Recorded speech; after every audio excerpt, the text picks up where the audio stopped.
بسم اللہ الرحمن الرحیم۔ السلام علیکم۔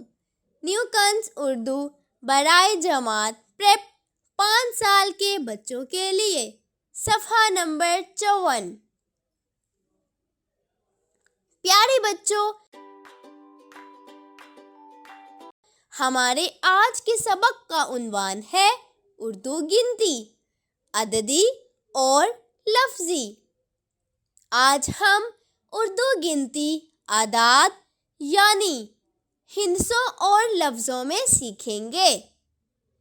گنتی چیزوں کے گننے کو کہتے ہیں، جیسے 1، 2، 3۔ اس گنتی کو یا تو ہندسوں میں لکھتے ہیں، جنہیں اعداد بھی کہا جاتا ہے۔ ایک ہندسے کو عدد کہا جاتا ہے۔ حساب یا میتھمیٹکس میں ہندسے یا اعداد استعمال ہوتے ہیں۔ ان ہندسوں یا اعداد کو ہم لفظوں کی صورت میں بھی لکھ سکتے ہیں، لیکن حساب یا میتھمیٹکس میں لفظی گنتی استعمال نہیں ہو سکتی۔ اردو کے ہندسے یا اعداد کی شکل و صورت انگلش کے ہندسوں یا اعداد سے مختلف ہوتی ہے۔ اس صفحے پر آپ ہر خانے میں تصویروں کو گن کر انہیں اردو عدد اور لفظ کی صورت میں لکھا ہوا دیکھ سکتے ہیں۔ مثلاً پہلے خانے میں ایک ہاتھی کی تصویر ہے، تو یہ ہوا 1 ہاتھی۔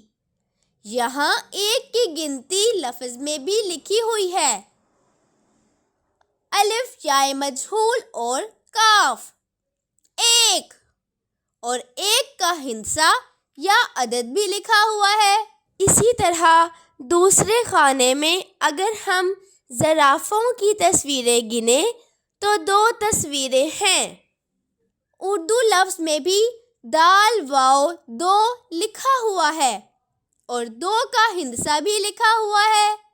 اسی طرح ہر خانے میں آپ تصویریں گنیں، 3، 4، 5، 6، 7، 8، 9 اور 10، اور اس خانے میں لکھے ہوئے عدد اور لفظ کو سیکھیں۔